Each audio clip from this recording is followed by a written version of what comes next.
Cyclone Fangil completed the landfall process on Sunday around 2 as it crossed the Tamil Nadu coast between Karaikal and Mahabalipuram. After making a landfall, the cyclone was forecast to move west-southwards, but it remained stationary for 6 hours near Puducherry. Meanwhile, a relief operation led by the Indian Army and NDRF also began with over 100 individuals being evacuated in the first 2 hours. A humanitarian assistance and disaster relief column consisting of 1 officer, 6 junior commissioned officers, 62 other ranks was deployed in Puducherry. The Met Department predicts moderate rainfall in Puducherry. My colleague Shilpa Nair and Pramod Madhav have been relentlessly reporting from the streets of Tamil Nadu after the devastating cyclone, which has displaced so many people. Take a look. Well, as far as the Puducherry administration is concerned, what they're expecting is for the water to recede by evening or by night today, because there was high tide, and because of that the water stagnation, the draining of water was not happening at the rate that they wanted. But now that the high tide is over, we are also witnessing, because we've been here in the morning, we can definitely see that the water levels are receding here in most of the places in Puducherry. But that doesn't mean all is well, because there are still localities, residential areas, as you move forward this particular road, that are completely flooded. In fact, the rainwater was till the ground floor of the houses, and many of them had to take shelter in the floors above, or they had to be even rescued and taken to relief centers. So that is the situation. But for now, the Puducherry government says rescue is not a priority anymore, because it's so far done, is what the administration says. But to restore power, because the substations are fully flooded, so they are not able to provide power to even hospitals. So that is a very, very precarious situation. So that is the most important thing that they're working on at this point in time.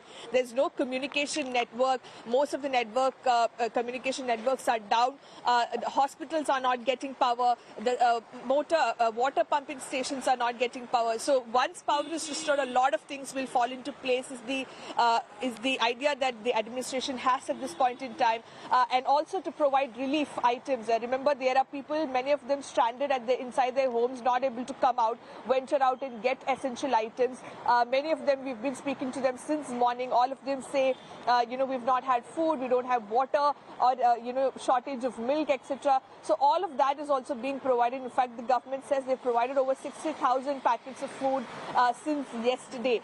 So all of that is being handled by the government. But there are also complaints that the government was not prepared enough to brace the impact of the cyclone. Cyclone Fangil has made landfall near Puducherry, and it is actually Vilupuram and Kadalur which has got the maximum amount of rainfall. In Puducherry, it was nearly 48 centimeters of rainfall, but in one location, Vilupuram, it has gone up to 50 centimeters, and that is what you see over here. This is actually a part of the highway which is underwater, and those are the tractors that are being used by the farmers at this spot. But everything is underwater at this spot, and it is like most of these areas are completely got isolated. Volunteers are trying to help them. In fact, the straight road goes towards the actual new bus stand, but there is no connectivity over here, only because of these barricades that is actually blocking these dividers. This road, this water has not crossed that other path. Otherwise, it would have been completely kind of a serious issue over here. But now authorities claim that people who are in low-lying areas, they have been taken to the camps, and the Deputy Chief Minister is also moving from one camp to the other.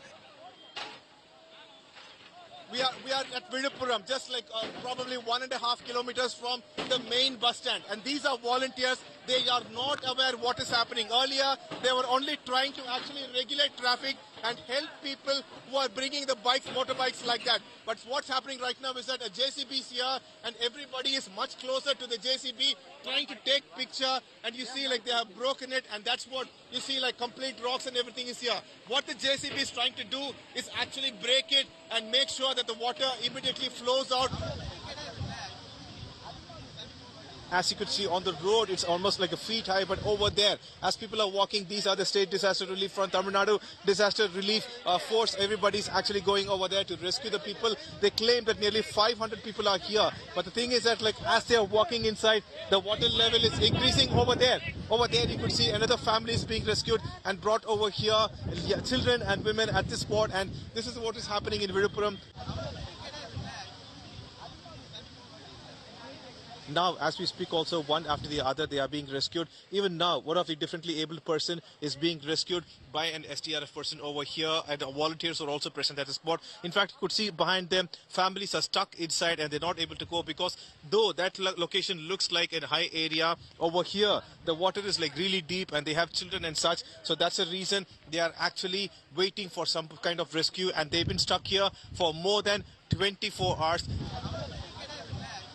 The highway that actually connects this particular area is also inundated, and this is a flowing water which is coming from that direction, and it has to cross the highway and go through that side, and that is where the actual difficulty is, and people are suffering. And what's happening is that for nearly 24 hours people are stuck over here, and they claim that nothing is visible underneath, and that is why everything is kind of difficult for these people. In fact, we are walking in under nearly submerged in 2 feet of water, and from here you have to cross to that spot, and even after that there are spaces which is under kind of like water, and one after the other there are volunteers who are trying to help as well, and they claim that the water is up to their chest level, but even after that people are trying to actually go through this spot, and these are volunteers who are trying to help them to go to their homes. Actually, people, general public are over here. SDRF is also at this spot trying to help each other at this very difficult moment.